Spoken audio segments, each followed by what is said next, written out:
Bonjour, bienvenue dans Demain c'est quoi? Un carnet sonore d'une trentenaire qui avance à petits pas, entre introspection, cuisine et liberté. Je m'appelle Aïcha et ici je vous parle à cœur ouvert. Je parle de moi, de mes doutes, de mes rires, de mes colères, de mes rêves et peut-être aussi un petit peu de vous. Bonjour Anne, comment tu vas? Bonjour Aïcha, je vais bien. Et toi? Je vais très, très bien, c'est gentil. Merci beaucoup d'avoir accepté de me prêter ton temps, en tout cas, de me donner ton temps et de partager ce moment avec moi. Je vais commencer par te demander comment tu te présentes? Comment est-ce que je me présente? C'est une très bonne question. Je présente déjà par mon prénom, mon nom de famille et par ma profession aussi, voilà. Voilà, je suis Anne, je suis avocate et voilà, en général, je vais pas trop loin dans les présentations. Non? Non, le moins, c'est le mieux. On va essayer de découvrir maintenant. Mmh. Alors je vais commencer. Quand tu étais enfant, comment tu te voyais en étant adulte? Au niveau de ton identité? Hem, Au niveau de mon identité, de qui j'étais, de qui je voulais être, c'est ça? Ouais, c'est ça. Alors, je me voyais plutôt dans la finalité. Je me voyais être une adulte qui avait, réussi sa vie, qui était heureuse d'être, adulte et voilà. J'avais même, programmé, ma vie jusqu'à ma vie d'adulte. Donc j'avais un agenda et dans cet agenda, chaque année, je planifiais ce que je voulais accomplir, pour tel âge. Tu avais commencé ça à quel âge? J'ai commencé mon agenda, j'avais 7 ans. Ah bon? D'accord. Donc pour être organisé, hein, faut pas être surpris par le temps. À 7 ans, d'accord. Je me souviens pas comment je m'organisais à 7 ans, mais on va dire que c'est pas de la même manière et alors quelle vision tu avais de toi quand tu serais adulte? Alors quand je serai adulte, je me disais, je serai très épanouie, j'allais avoir un métier que j'aimais beaucoup et je pensais déjà être avocate. Ah ouais, Oui et je pensais que je commencerais ma carrière d'avocate à partir de 30 ans, parce que j'ai commencé à partir de 30 ans OK. Des manifestations jusqu'au bout. et donc avant cette période d'avocate, je me disais: «Oui, je travaillerai un peu, je me marierai, je ferai mes enfants quand je serai au barreau». Donc OK c'était planifié et tu voulais combien depuis mes d'enfants? 7 ans. J'ai dit réduire le nombre. À la base, j'en voulais 8 quand j'avais 16 ans. Quand j'étais toute petite, j'avais pas encore une idée. Mais après, ma mère m'a dit: «Ça peut faire un peu nombreux pour, ta carrière que tu envisages» Oui, et pourquoi 8? je trouve que c'était un beau chiffre. D'accord et donc tu te voyais en tant qu'avocate, nationale, internationale ou Quand j'étais toute petite, c'était, international en droit privé. tu avais un modèle de femme avocate en tête que tu voulais atteindre ou bien c'était juste, «Moi, Anne, je voulais être avocate»? Moi, Anne, je voulais être avocate, mais après, j'ai découvert en grandissant que ma marraine était, devenue avocate et voilà. Et ensuite, on a eu la chance ou pas la chance d'avoir l'affaire Dutroux ici en Belgique Mmh. et il y avait, une dame qui passait à la télé, d'origine africaine et c'était, maître Baranyaka et je crois j'avais, 10-11 ans et je disais à ma mère: «Je serai plus tard comme elle» et là j'avais déjà 10-11 ans donc 4 ans étaient passés, mon choix continue à se confirmer. Ça va, OK. Merci beaucoup et c'est quoi ton souvenir, d'enfance que tu gardes comme un trésor? Alors c'est, le passage de 1984 à 1985. Waouh! Et donc je quittais mes 3 ans pour mes 4 ans et je me souviens, il y avait du Lionel Richie, c'était, On Island. On a dansé comme des malades, on a sauté, c'était chez ma grand-mère. Tout le monde était là, mes parents, mes oncles, mes tantes et c'était un très, très beau souvenir et je me suis dit que la vie était une fête et que j'aimerais faire la fête toute ma vie. En Islande.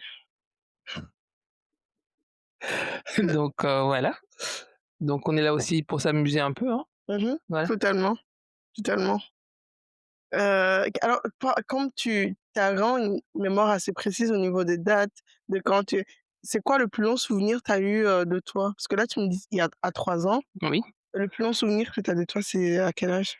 Tu veux dire le plus ancien? Oui, le plus ancien, ouais, ouais, c'est Le ça. plus ancien, je pense que je dois avoir 1 an et demi ou 2 ans. Mon grand frère venait m'embêter. Il avait la 1 an et sale demi, habitude 2 ans? oui, il venait, l'habitude de mettre ses doigts dans mes oreilles et j'avais une petite cuillère, à café, je l'ai pris, je l'ai tapé sur le front. Il a eu une bosse. Je crois que c'est mon plus ancien souvenir. 1 an et demi, 2 ans Ouais. et tu as demandé aux parents, c'est véridique? Mon frère me l'a confirmé. OK, waouh! Quelle mémoire! Tu m'étonnes que tu as fait, dis donc. Et bah, je suis vraiment impressionnée. Donc voilà, après je peux enchaîner là-dessus. Où est-ce que tu as grandi et qu'est-ce que cet endroit t'a laissé? Où est-ce que j'ai grandi? J'ai Ouais. grandi sur 2 continents différents. Ma petite enfance de 0 à 7 ans, j'étais en Afrique, Dans quel pays? au Congo-Kinshasa et pour la petite histoire, j'ai été conçue en dehors de Kinshasa, donc au Katanga et puis, je suis née à Kinshasa et puis, voilà, je crois qu'à 7 ans, on est arrivé en Belgique. Venir rejoindre notre papa qui se formait ici en Belgique et voilà. Donc je crois que les 2 continents m'ont beaucoup marqué, les 2 pays aussi. Chacun avait ses côtés positifs et négatifs et je crois que ça fait un tout. Donc voilà, je pense que c'est plus une richesse qu'une perte. Mmh, Donc on a certaines données. Pour dire plus vrai, je maîtrise un peu plus, la Belgique et pour le Congo, bah, c'est différent parce que j'ai pas vraiment passé trop de temps là-bas, mais j'essaie d'être un peu connecté sur ce qui s'y passe. Donc voilà et je pense que je me suis bien épanouie. au niveau des médias, de la politique ou Oui, je c'est m'intéresse, même au niveau de l'économie et des jeunes entreprises aussi, je m'intéresse. Je trouve que, l'Afrique a beaucoup de potentiel. totalement d'accord avec ça et dans ta famille, heu, est-ce que tu es l'aîné? Est-ce À ma que position, ouais, je ta suis le position? second. Je suis très contente d'être le second enfant de mes parents et j'aime bien et quand on était petit, mon grand frère essayait de me faire passer pour sa grande sœur. Je sais pas pourquoi, mais bon voilà. Je suis oui, le second et je suis la première petite fille de mes grands-parents, maternels. Donc ça change aussi.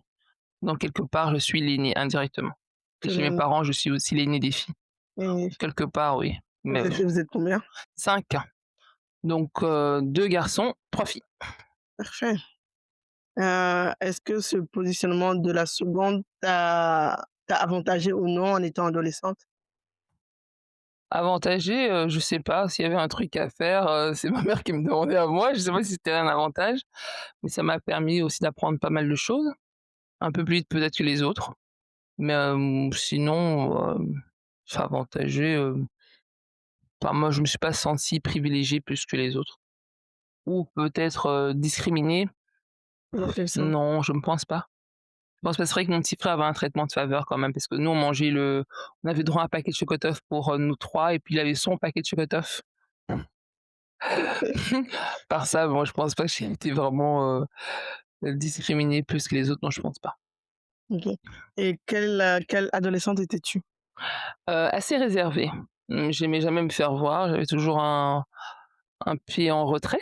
Non, j'aimais pas trop me montrer, c'était quelque chose qui fatiguait ma mère et voilà, j'aimais pas trop me montrer, je m'asseyais toujours, au dernier banc.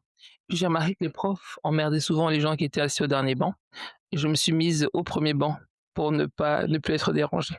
Mais j'ai une prof qui s'en est rendue compte donc ça a pas servi à grand chose. Non, non, j'étais pas dans les, leaders, disons, celles qui voulaient avoir le plus d'amis, ceci. À vrai dire, je sais pas vraiment si ça m'intéressait d'avoir autant d'amis ou d'être une célébrité, non, ça m'a jamais tentée. D'accord, mais tu as quand même une autorité. Enfin, depuis moi je te connais, tu as quand même une autorité assez naturelle. J'ai une autorité naturelle, c'est pour ça que j'essaie pas de m'imposer. Quand même. Peut-être, ceci explique cela. Merci pour cette précision. Alors beh, ça rejoint la question, mais tu as répondu indirectement. Est-ce que tu te sentais à ta place? Je me suis toujours senti à ma place et si, j'ai été en retrait, j'ai fait le choix d'être en retrait.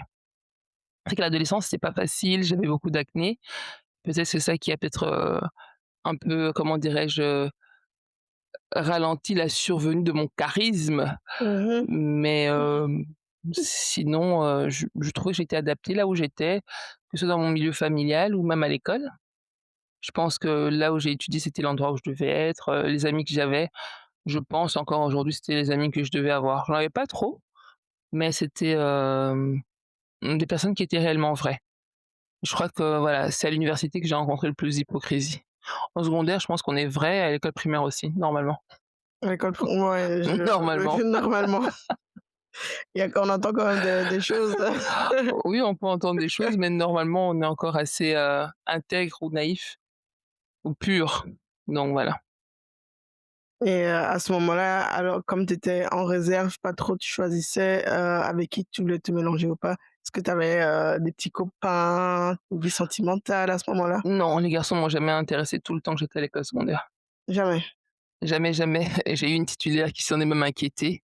Elle disait: «Anne», ça me passait, ça traversait même pas mon esprit.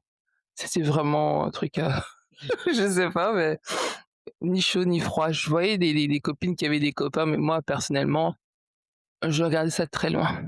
OK. Je croyais que j'avais tellement de choses à faire dans ma vie, j'arrivais même pas à comprendre les raisons de leur relation. Et tu t'es fait courtiser? Hem, Non. peut-être avec du recul, je peux analyser ça en tant qu'adulte, en tant que mais c'est vraiment j'avais 2 garçons de ma classe qui m'aimaient bien, mais c'était, sans plus, quoi. «Ah Anne, tu viens, tu t'assieds à côté de moi?» Sans plus. Et puis, voilà, c'est resté très platonique, je pense. Mais on est restés en très, très bons termes. Vous êtes encore, On est amis sur Facebook et tout, les réseaux sociaux? ils sont tous casés et ouais, on a resté très bons amis. OK. Et alors, moi, je vais garder le fil de la relation amoureuse. Oui. Comment ça s'est développé d'année en année et quel est ton statut, si je peux me permettre actuellement? D'année en année, il s'est rien passé. Plus j'étais dans mes études, il y avait toujours pas grand-chose pour les garçons. Et puis mon grand frère avec qui j'étais très proche, il est parti, il a voyagé, il est parti aux États-Unis pour faire ses études là-bas et je crois que j'avais 19 ans et j'étais déjà en deuxième candid en droit et là je commençais à m'intéresser aux garçons, 19 ans. Donc voilà, mais sans plus et voilà.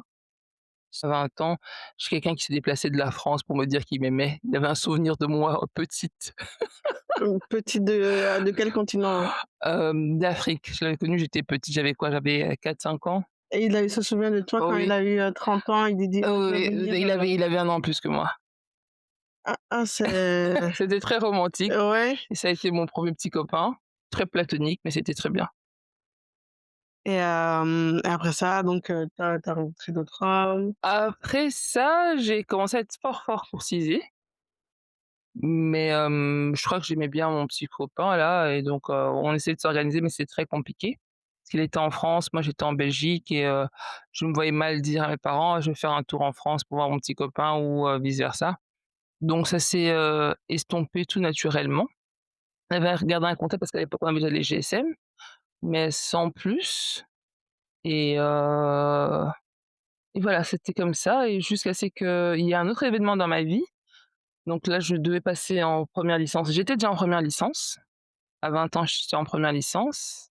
Ouais, 20 ans, 21 et puis, à ce moment-là, ben, j'ai rencontré, la personne que je ne vais pas rencontrer dans ma vie. Donc j'ai eu un échec scolaire, d'abord et puis, voilà, j'ai rencontré, en tout cas, je peux dire qu'il est venu me chercher et voilà, ça a été une histoire qui semblait très, très belle, jusqu'à ce qu'on ait pris beaucoup, beaucoup, beaucoup de murs. Mmh, On s'est mariés, on a même fini par divorcer, on a eu un enfant ensemble. Donc ça a été, bien et ça a été dramatique aussi. OK. Et ma situation actuelle, c'est quoi? Bah, je suis remariée, je suis épanouie dans mon mariage, j'ai une fille de 14 ans et j'ai un mari excellent. Donc Excellent. je le salue bien bas. Oui, hein, tous les hommes ne sont pas mauvais. Tu les Tous les mariages ne sont pas affreux. Tu es mariée depuis combien de temps Je suis maintenant? remariée depuis 2023, donc ça va faire 3 ans. Ah déjà?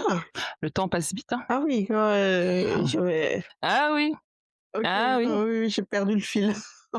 déjà 3 ans et ça va, ça se passe bien. Ça bouge beaucoup, mais ça se passe bien.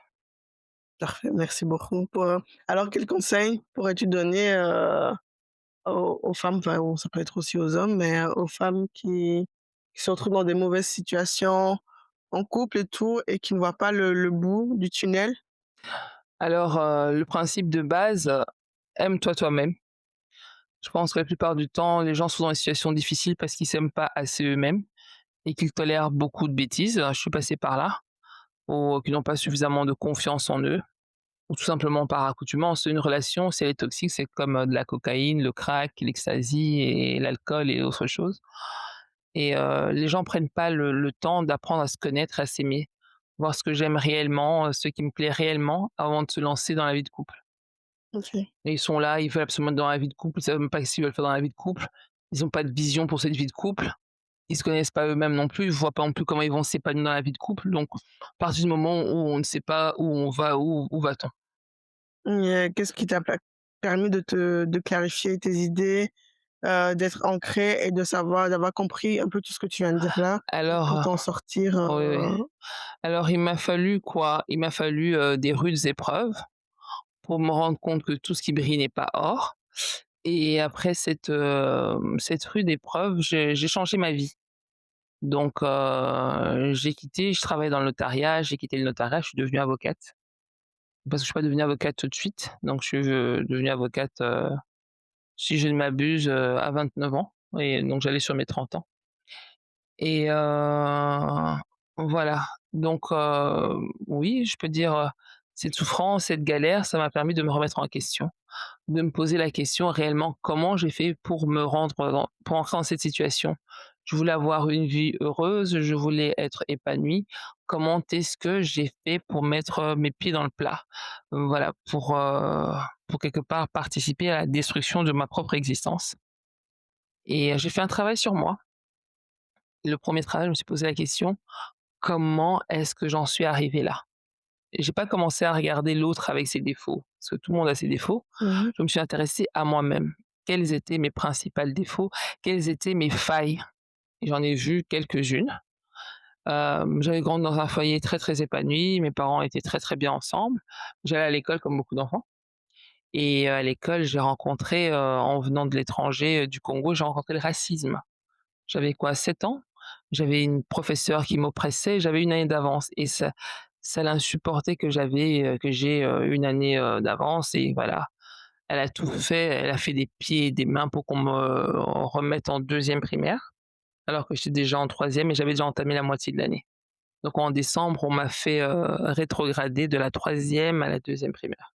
OK, Et donc ça m'avait frustrée, mais bon, et ils c'était ont donné passé comme l'accord des ça. parents ou bien ça s'est fait Ils sont sur le venus dire à mes parents qu'il fallait qu'au moins un des enfants reprenne parce qu'on venait d'Afrique, on n'avait pas le niveau et la prof de deuxième m'avait vue, j'avais je suis restée une semaine dans sa classe, elle m'a dit: «Non».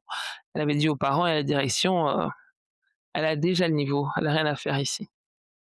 Et alors l'autre prof disait: «Non, c'est à cause du néerlandais, il faut qu'elle aille», mais le néerlandais, on le commençait à la troisième primaire à l'époque, je sais pas si ça a changé maintenant et donc ça a été une frustration avec laquelle j'ai grandi, une blessure, dans le sens où, j'ai cherché inconsciemment à plaire aux gens alors que ça n'a jamais été à la base ma vocation de chercher à plaire aux gens. Mais, cette blessure-là a fait que non, je voulais contenter tout le monde et je crois que mon ex s'en était aussi rendu compte donc, je voulais pas contrarier et oui, c'était ça, pas trop vouloir s'affirmer, ne pas être trop s'imposer et voilà, essayer de faire plaisir aux autres et je crois que ça m'a encouragée dans cette relation parce que la première fois que j'ai vu cet homme-là, je lui ai dit: «Non». Je que l'ai collé 3 fois à leur ratour et l'entourage aussi, il faut regarder aussi votre entourage. J'avais des amis qui étaient pas des vrais amis, c'était mmh des gens qui portaient des masques et qui me disaient toujours, «Tu vas attendre combien de temps ton premier amour?» Je lui dis: «Il a dit qu'il reviendra, donc il m'a déjà attendu une première fois, il m'attendra une deuxième fois» et moi j'y croyais ferme et je leur disais: «Je saurais reconnaître la personne avec qui je dois être» et elles me décourageaient. Mais avec le recul et avec la maturité, je me demandais: «Mais comment est-ce que je peux demander des conseils à des gens dont, les parents, ont vécu, n'étaient pas mariées pour certaines. D'autres, les parents, qu'est-ce qu'ils avaient? Bah, ils ont eu des mariages forcés, donc ils avaient un peu leur vision qui était ils ont partageaient pas les mêmes valeurs, on ne partageait pas la même vision, donc voilà, et sur base des conseils, de l'insistance de mes amis, je me suis dit: «Bah, je vais me lancer». Et puis autre chose, bah, comme j'étais pas trop intéressée, que j'avais eu une relation platonique, bah, je dis: «J'étais encore vierge» et elle était en train de me reprocher ma virginité. Ah, tu quel âge? J'avais 21 ans. OK. Ouais, elle est en train de me reprocher ma virginité en disant: «Mais c'était honteux, c'était scandaleux». Puis non, chacun vit les choses comme il doit les vivre. Moi, je me sentais pas détruite ou abîmée parce que j'étais vierge. Puis après, je me dis: «Je l'ai vraiment bradée pour très peu ma virginité». Tu l'as Franchement, c'était une braderie, donc non, je pense qu'il faut se connaître, il faut se ressentir soi-même. C'est bien d'avoir des amis, mais il faut avoir des bons amis. Des gens, parce que qui vous jalousent pas, des gens qui veulent que vous soyez heureux et pour lesquels vous voulez qu'ils soient heureux tout simplement. Il faut s'entourer des gens comme ça et pas des gens qui vous convoitent, qui vous envient. Là, ça crée le trouble. Faut être vrai avec soi-même et choisir un entourage vrai et être prêt à entendre la vérité quand les gens vous disent, «Voilà, la personne là, ça va pas». Et si vous avez plusieurs critères, plusieurs signaux où vous voyez que ça va pas, que vous vous entêtez, sachez que vous allez prendre le mur. donc tu as Sachez des que vous allez signaux, prendre le mur. en Oui, alors moi j'ai eu, beaucoup de signaux, mais alors comme je m'étais un peu accoutumée à la relation, je me disais: «C'était pas si grave». Il y avait, à l'université une qui était, plus âgée que nous, qui me faisait toujours la remarque, elle me disait: «Oui, tu sais quand tu es pas là, il insulte les gens, il frappe les gens». Je disais: «Ah c'est pas possible». Je lui posais la question: «Tu me vois faire ça?» Mais après quand on s'est mariés, je l'ai vu faire ça de mes propres yeux et dans l'histoire, c'était, bon enfin moi je consommais de l'alcool à l'université. Il en consommait pas, mais quand on s'est mariés, moi j'ai vu les bouteilles, défiler. Sérieux? Donc voilà, mais les gens me disaient: «Ouais, il est toujours pompette» et moi je disais: «Bah non, mais il boit pas, il boit le Fanta, c'est moi qui bois dans le couple, c'est moi la buveuse». Oui, moi j'étais vraie, mais il y avait des gens qui, eux, jouaient de la comédie. Une fois on est partis même à une fête de mariage, moi je buvais de la bière et il buvait, du Fanta et il y a un monsieur qui est venu lui dire: «Mais monsieur, arrêtez de vous suffoquer parce qu'elle est là, buvez!» Je me suis dit: «Mais non, c'est impossible, il boit pas, on va le forcer à boire». La personne le connaissait? Non! Ah OK, donc C'est pour dire ils se sont que, plutôt reconnus entre eux? oui, c'est pour dire il y a des petits signaux comme ça, donc Ouais, ouais, il ouais. y a il y a des choses, il y a des choses comme ça. Donc voilà et puis quand vous sentez pas quelqu'un, faut sentir les gens. Si vous le sentez pas, vous sentez pas. Il faut travailler son flair, son intuition, je pense Mmh. et voilà, parce que c'est pas toujours les capacités cognitives, hein. Faut sentir les choses, faut voir les choses et il faut en tout cas faire travailler tous ses sens. Et en tant que femme, on a un sixième sens, donc son intuition, faut savoir la suivre. En général, c'est la bonne. La première réaction, je retiens de mon histoire de vie jusqu'à aujourd'hui, est toujours la meilleure. La première réaction? Toujours, Toujours. toujours, toujours, toujours. Maintenant, je me force, si je veux pas l'accepter, la première intuition, ben, je reviens, je l'affermis, puis je dis: «Non, voilà, au revoir». Tu dis non et puis après tu reviens quand même. Je reviens pour vous confirmer non. OK. Parce que là, Ah! c'était pas encore bien affirmé, mais une fois que c'est confirmatif, c'est ça, je le fais. Ça va, il y a beaucoup de questions qui me sont venues Mais là, comme ça, comme ça. Il y en a une que donc ça fait un peu un retour en arrière dans tout ce que tu viens de raconter. Comment tu as vécu, le choc culturel quand tu es venue? Enfin là, tu as parlé de l'école et le fait qu'on t'a fait redoubler pour une matière que voilà, après ça a été aussi un peu mon cas aussi quand je suis arrivée, maman m'a dit: «Oui» parce que je connaissais rien de la Belgique, donc je devais refaire ma 5e, primaire, ce sont des alors que j'étais bêtises, bonne, partout. ce sont des Heu, bêtises. mais Mmh. comment tu as vécu ce choc culturel de quand tu es arrivée en Belgique et comment tu t'es adaptée, Honnêtement, je peux pas dire que j'ai vécu vraiment le choc culturel, vraiment en soi. La première chose que moi j'ai quand j'étudiais en Afrique, on étudiait dans une école où il y avait que des blancs aussi. Donc j'étais, il c'est, voilà, ce qui m'a le plus entre guillemets parlé de choc, le climat. Mmh mh. la saleté des rues. On dit toujours que l'Afrique, c'est très sale, mais là où j'habitais, il y avait toutes les mamies qui avaient des chiens et qui crottaient partout et ça me tournait juste l'œil, c'était juste insupportable, quoi. Les crottes de chiens partout, c'est vraiment le truc, qui a été mon choc.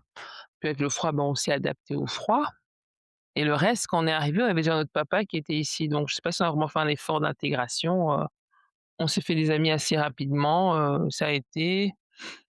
On a fait nos activités, on a retrouvé d'autres enfants qui avaient la même couleur que nous.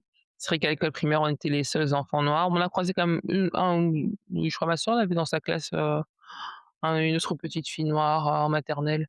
Sinon, non, je peux vraiment pas te dire que ça a été à cet âge-là, c'était à part le climat, le contexte, non, ça a pas vraiment été, un très, très grand choc, culturel. On mangeait déjà des pommes de terre au Congo, bah, on a découvert la pomme frite, mais sinon ce qui a été le plus dur, c'est d'être séparé, de la grande famille, des grands-parents. On n'avait pas encore de cousins à cet âge-là, parce qu'on était les premiers petits-enfants, mais c'est plutôt la séparation avec les grands-parents, laisser on a quitté la on avait une très, très belle maison, pour habiter dans un appartement, avec des voisins en haut et en bas. Et je m'étais promise que mes enfants n'habiteraient jamais dans un appartement. Ouais, en effet. Parce qu'avec, «Oui, vous martelez madame aux enfants, martèle, martèle!» C'est tout le temps comme ça aussi, Vous avez des remarques dans ce genre? oui, quand on était tout petit quoi, c'était oui, bon, on jouait au foot au salon aussi avec mon frère, on a joué au foot, hein, on a cassé je crois 2 ou 3 lustres à ma mère, on a joué au foot. On a joué au foot au salon, oui, on l'a fait. Tu le dis 3 fois donc c'est sûr. Je confirme, je reconfirme, on l'a vraiment fait, mais voilà, ouais, c'est on est venu en famille. En fait, ça aurait été différent, une plus grosse cassure si j'étais venu un enfant tout seul, parce que je vois dans les dossiers des enfants qui débarquent tout seuls. Mmh mh. Non, on était en famille, on a eu, oui, quelques efforts à faire, mais bon, en tout cas, moi, j'ai pas senti vraiment un choc, choc, choc. Voilà. OK, OK. Et alors ta place dans la fratrie de ce moment-là jusqu'au maintenant, Mmh. entre que ce soit toi et tes frères, toi et tes sœurs et toi dans tout ça? Avec les liens avec les parents et tout, comment tu te positionnes Entre d'abord avec les parents, avec les parents, avec avec tes les frères sœurs et et avec tes les sœurs? frères. Ouais. Bon, on va commencer avec les parents. Ben, comment je me positionne? Bah, je crois que je suis leur enfant, ça se passe bien. Des fois, il y a des hauts et des bas, c'est les relations humaines, mais en général, ça se passe très bien. Pas trop De de la problèmes. communication et tout? La communication, ça va, des fois, ils ont une communication qui est assez distordue, mais bon, je reformule, je dis: «Est-ce que c'est bien ça que tu voulais?» Ton côté avocate t'aide beaucoup. Oui, je reformule: «C'était bien ça? C'est bien ça? Est-ce que tu es bien arrivé? C'est bien ça?» Et alors, je repose la question en disant: «Je n'ai qu'une seule question à poser, c'était bien ça?» «Oui, c'est bien ça», donc là, ça marche. Alors avec les frères, ça va. Bon, chacun ils sont chacun dans leur foyer. Ça va, je parle régulièrement avec mon grand frère, un peu moins avec mon petit frère, vraiment quand c'est nécessaire. Hem, voilà, je leur dis des vérités, mais toujours dans la douceur, jamais de manière très agressive. Avec les filles, c'est différent. Mes sœurs, ça peut devenir vite compliqué, c'est vite des chamailleries, vite des prises de bec. Faut faire très attention parce que ça peut vite glisser. Il faut choisir le Vous po avez des écarts d'âge aussi? oui, mais même c'est pas l'écart d'âge, hein. On a chacun, qui a son tempérament. Mes 2 sœurs sont, tout feu, tout flamme. Donc pour rien, ça peut partir, une bête question, ça peut partir dans des kilomètres d'explications. Alors c'est pas ça qu'on veut.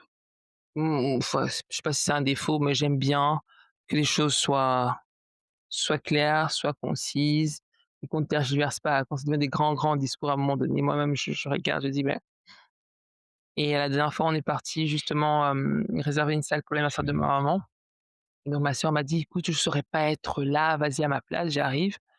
On a fait 15 minutes avec la dame. Elle me dit: «Vous êtes très ta ta ta ta ta ta ta». Le truc était fini. Elle m'a dit: «Vous voulez ça? Oui, on veut ça. Ça, non, pas ça. Ça».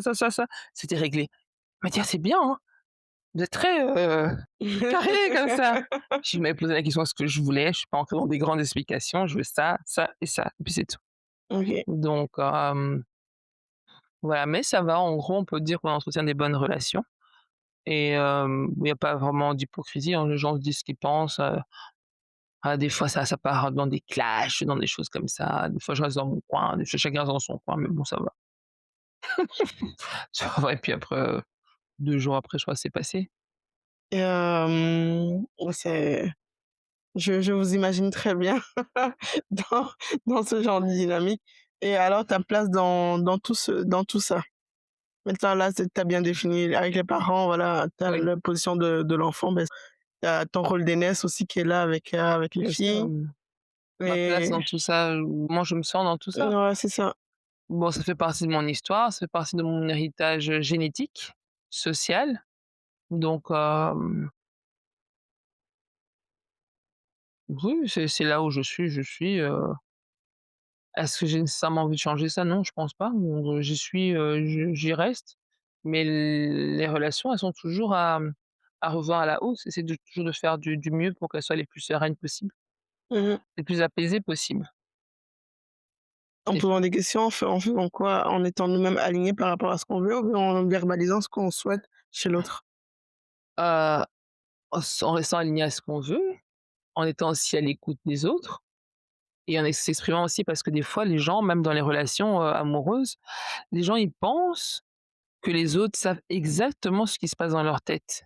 «Ah non, il aurait dû savoir, elle aurait dû savoir que à ce moment-là, quand j'ai tourné le dos, que je pensais» non, tout le monde ne pense pas exactement à ce qui se passe dans la tête de l'autre et je pense qu'il faut prendre la peine de s'exprimer. C'est vrai qu'il y a des gens qui ont du mal à s'exprimer, c'est vrai, peuvent faire un petit mot, voilà, dire, trouver un moment pour pouvoir en parler, mais si l'autre ne le dit pas, si on lui pose pas non plus la question, ben, on saura jamais. Il faut se dire que la personne en face de nous, que ce soit un parent, un ami, un mari, une femme, ça reste un mystère. On n'a pas toutes les données en main, on n'a pas toutes les cartes en main. C'est pas comme un logiciel et c'est ça, je crois que ça fait la beauté de l'humanité donc voilà, faut continuer à essayer de découvrir les gens et il Mmh. faut évidemment que la personne en face aussi a envie de se faire de se découvrir ou de se laisser découvrir. Il y a des gens, bah, ils cherchent à ne rien construire ni à ne rien bâtir, hein, ça existe aussi. Ouais, totalement. Donc en parlant de découverte et tout Mmh. et d'affirmation, quel a été ton pire date? Ah! Mon pire date, j'oublierai jamais, c'était au barreau. Je crois que c'était peut-être C'était un avocat? 2015-2016. Oui, oui, oui, très bien coté maintenant, très, très bien coté. Alors, il me dit, il voudrait bien, qu'on aille boire un verre. Je le regarde, je me dis: «Bon oui, OK, y a pas de souci» et je me dis qu'il va faire l'effort pour le date. Je fais un effort parce que je mets pas beaucoup de vernis à ongles. J'en ai mis, j'ai mis du vernis, je me suis maquillée, je fais vraiment un effort. Je dis: «Je vais aller le rencontrer» et je vois qu'il arrive à son date de la même façon que je l'avais rencontré quelques jours auparavant. Alors il avait une chaussure qui était déjà abîmée. Faut dire comme les Ivoiriens disent: «Elle était gâtée, C'était gâté. gâtée». Il avait une chemise noire, mais on voyait que la chemise était sale, c'était gâté et au niveau de l'hygiène, c'était juste pas possible, quoi. Je l'ai écouté, il a parlé, on a partagé. Et à la fin du date, je lui ai posé des questions. Je lui ai dit: «Mais comment tu viens comme ça? Tu sais que moi je viens du Congo. Comment tu peux faire ça? Comment La tu peux pression faire ça? culturelle. Mmh. Comment tu peux faire ça? Chez nous au Congo, les hommes sont censés sentir bon, sont censés être agréables et là, si tu as vraiment le projet d'être un jour avec une Congolaise, Congolaise. en tout cas ce genre d'allure, ça ne passe pas.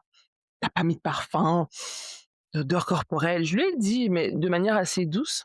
Mmh. Et j'ai fait la remarque à ses amis. Il me dit: «Oui, eux, ils osaient pas lui faire la remarque et Tu as tout». fait la remarque à ses À amis? ses amis, aux gens avec qui il traînait, Parce qu'il qu'on t'a fréquentait. demandé un feedback ou bien pourquoi Non, non, tu c'est moi-même qui suis partie leur les attaquer là enfin. et alors, quelque temps après, j'étais agréablement surprise. Donc il avait changé, il était se coiffer, il était propre, il sentait même très bon et il a mis des belles couleurs, du parme, du bleu ciel, du bleu Ah, il te poudré voulait, hein? et non, il était très, très agréable.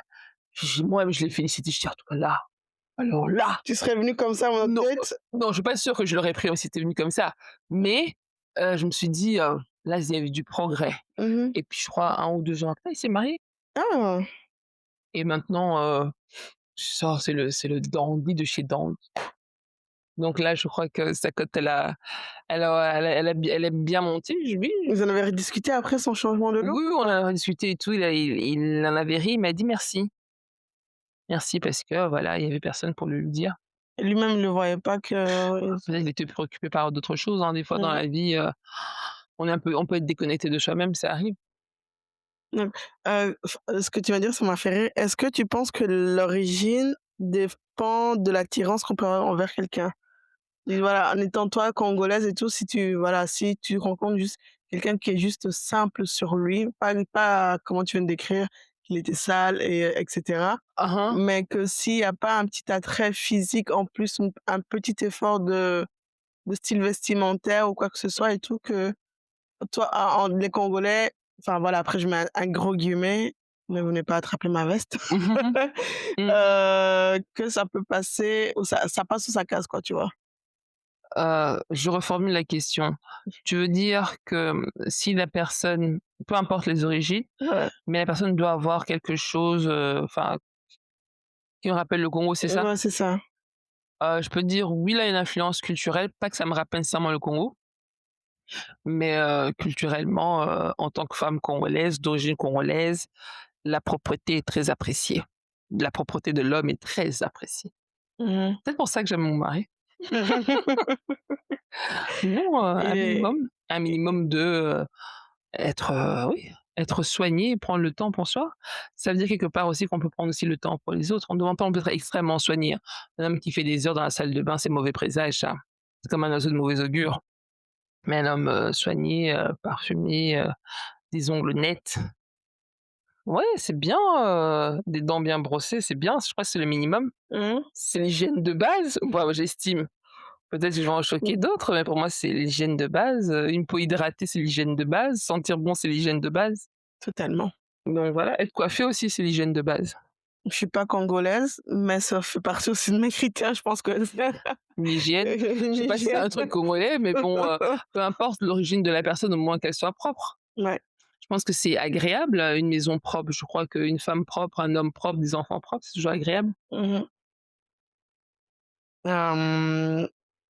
Comment tu qu'est-ce que tu fais pour te recentrer? Ouais, plutôt ça. Est-ce que c'est ta spiritualité qui t'aide? Est-ce que c'est des un rituel qui t'aide à te recentrer? Par exemple, si tu te retrouves dans une conversation assez désagréable, dans un si par exemple, tu parlais tout à l'heure Mmh mh. des disputes que tu pourrais avoir avec tes sistas, par exemple. Mmh. Qu'est-ce qui fait que, tu t'emportes pas non plus? Tu mets peut-être un stop et puis après la discussion peut reprendre ou pas, Alors, physiquement, ce que je peux faire, je peux décider de me taire. J'essaie de me taire, d'être à l'écoute ou de ne plus écouter, juste de me taire. Donc de m'extraire de la conversation, me lever, aller chercher quelque chose à boire, m'asseoir, regarder comme un gens se crêpent le chignon, ne plus rien dire et passer à l'action. En tout cas, sortir physiquement ou psychiquement de la situation. Se décentrer en se disant: «Bah, c'est une conversation comme une autre, ça a pas non plus, comment dirais-je? C'est pas question de vie ou de mort», donc voilà, relativiser aussi. mmh. Parce que des fois, les gens se chamaillent pas pour grand chose. Il peut exister des véritables conflits, mais en général, c'est très superficiel. Toi, tu penses qu'il y a pas vraiment de vrais conflits? Très superficiel, c'est que des fois, c'est: «Moi, je veux avoir raison pour avoir raison». C'est souvent ça, je veux avoir raison pour avoir raison, c'est ma méthodologie qui est la meilleure. Peut-être, reste à prouver. Ouais. Et dans les situations un peu plus profondes, par exemple, enfin, je prends le cas de ton ex-mari, Mmh mh. qu'est-ce qui t'a permis, à part tout ce que tu as dit, le fait de se connaître et tout, en dehors de ça, il y a aussi tu as dit l'entourage, bah, il y a la famille aussi, le soutien que la famille peut avoir aussi. Ma famille m'a beaucoup aidé pour sortir de là. Mon père m'a offert du champagne quand j'ai divorcé. Ton papa t'a Oui, offert des champagnes il m'a offert un Laurent Perrier. et tu as bu avec lui ou tu as bu toute On a bu avec lui, on a trinqué. On a trinqué, le lendemain du divorce, on a trinqué. Il m'a dit: «Je suis fier de toi». Et moi, j'ai dit: «Merci papa». Mais quand on avait des difficultés, bah, il m'a toujours encouragé en me disant d'essayer de me battre. Après quand on a vu que on va pas se battre tout seul, un mariage c'est une union, c'est une alliance. Il y en a pas un qui, si chacun doit faire des efforts de son côté. On est dans un monde où on pense que c'est, l'autre qui doit faire c'est toujours l'autre, hein, l'autre qui a des problèmes. mmh, Comme disait Sartre: «L'enfer, c'est les autres». Non, l'enfer, ça peut être nous-mêmes aussi, c'est toi-même. Donc il faut, Faut se regarder en face, avoir le courage de se regarder en face et très peu de gens ont le courage de se regarder en face. Est-ce que ça des Se fois, regarder droit dans les ce que yeux, tu vois, ça te fait peur aussi des fois? Ça des fois, oui, ça voilà. peut faire peur, oui, mais ça veut pas dire, que ça va rester comme ça. Mmh. Il y a la possibilité d'apporter un changement et la plupart du temps, on n'a pas envie d'apporter le changement parce que le changement, ça nécessite des efforts et beaucoup de gens sont paresseux. Ils Donc aiment leur le confort, et cette histoire de zone de confort, des gens qui aiment ils sont assis confortablement, il y a des gens qui ont passé toute leur vie à Bruxelles, jamais en dehors, parce qu'ils sont confortablement là, ils connaissent et l'inconfort, ben, ça va les gêner. L'inconfort, ça permet une chose, de découvrir des choses qu'on ne connaissait pas avant, Mmh mh. donc voilà et tout le monde n'est pas en ce mindset-là. Il y a des gens pour qui, ceux qu'ils ont, ils ont et puis voilà, c'est assez comme ça et ils sont pas plus curieux, c'est bon aussi. Mais c'est pas mauvais, mais c'est à partir du moment où ça commence à porter préjudice ou à nous faire du tort à nous-mêmes, on n'avance pas, on se retrouve malade. Parce que voilà, moi, j'ai pas le temps, je suis habituée à faire mon métro, boulot, dodo, j'ai pas le temps pour m'occuper de mon propre corps, de ma propre santé. Oui, à ce moment-là, ça pose des véritables problèmes. Donc voilà. Ou, en se disant, en trouvant des faux prétextes, en se disant: «Oui, moi j'ai eu des enfants avec tel homme, telle femme, je ne peux quitter la relation, je dois rester dedans» et puis après, ça ne va pas, ça continue à ne pas aller. Mmh. À quoi bon? Heu, à quoi bon? Non, il faut, être bien entouré et avoir le courage, c'est pas toujours facile.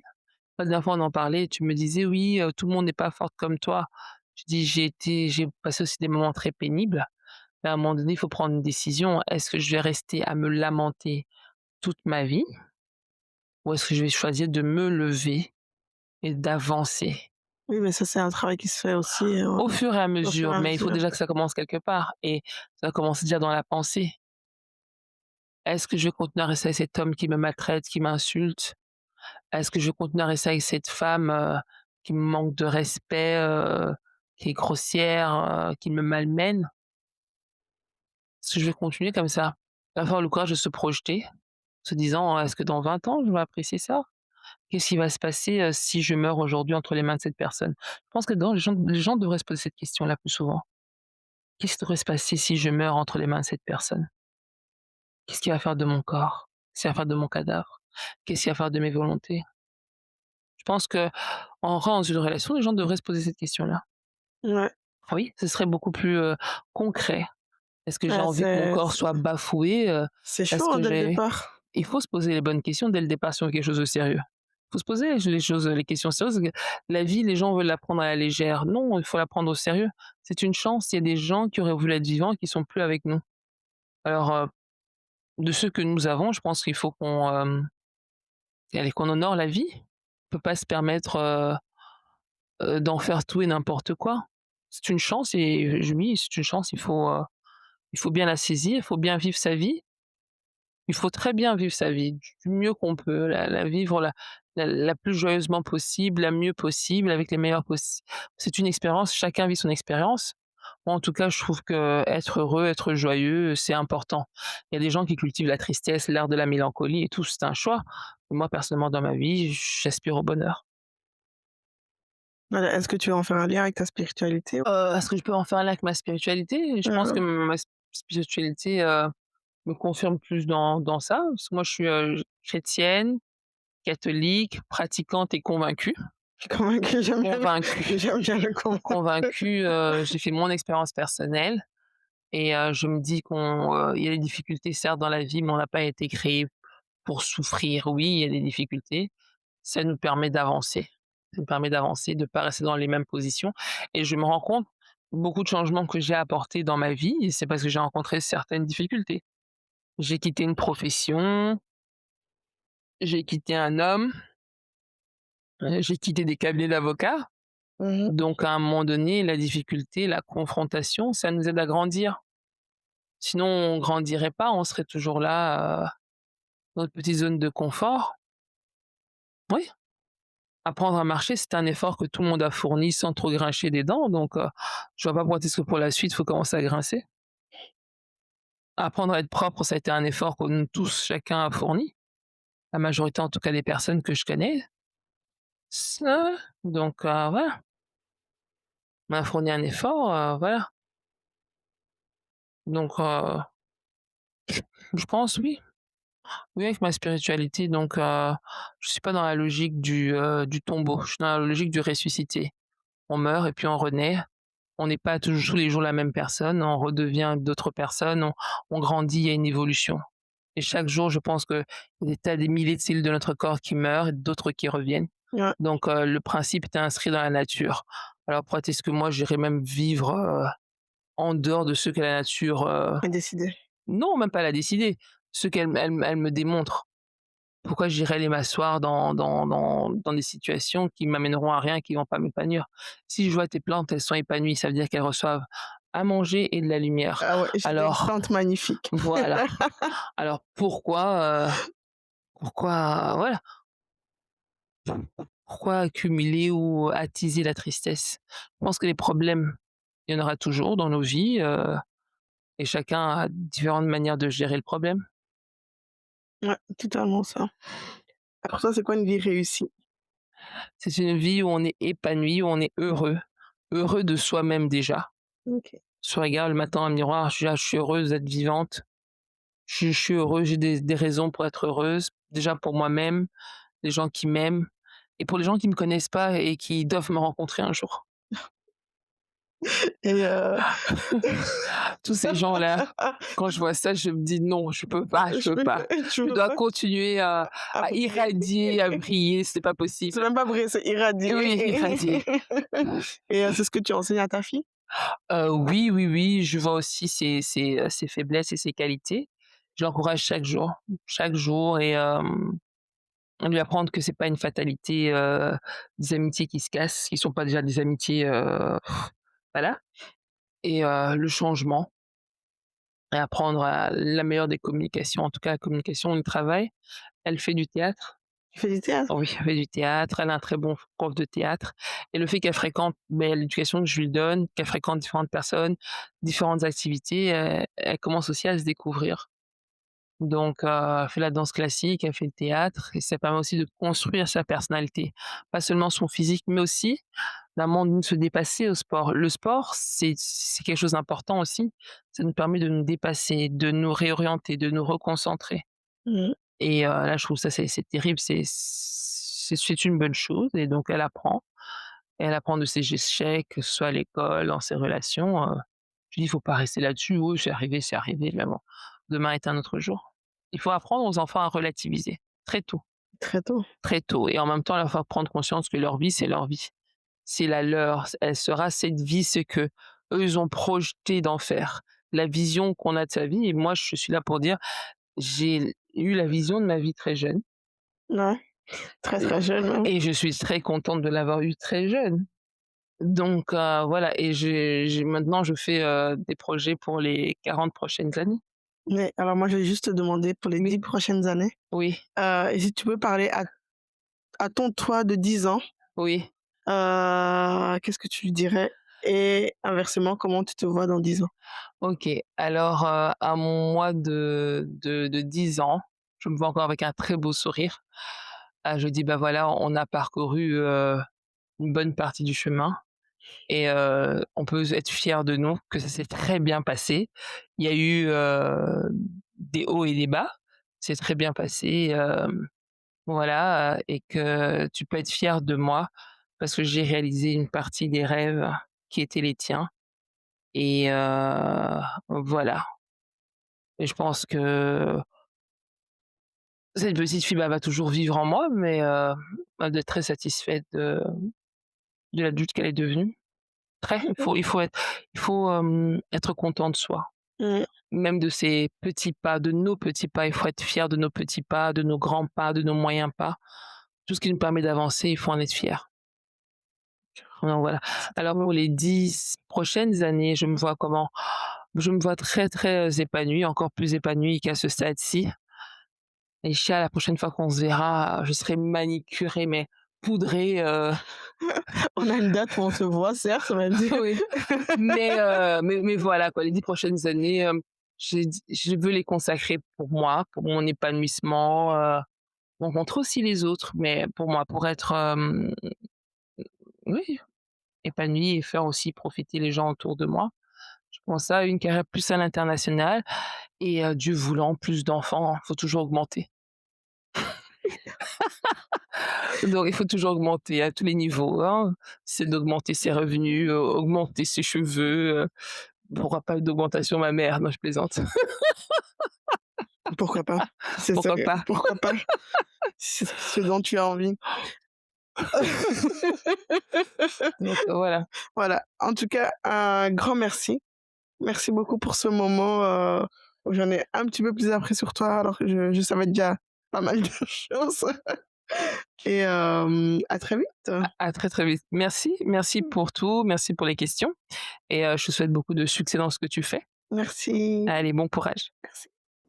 Merci d'avoir écouté cet épisode. Si ce moment vous a plu, n'hésitez pas à le partager autour de vous, à quelqu'un qui pourrait en avoir besoin ou simplement à une personne avec qui vous aimeriez ouvrir la discussion.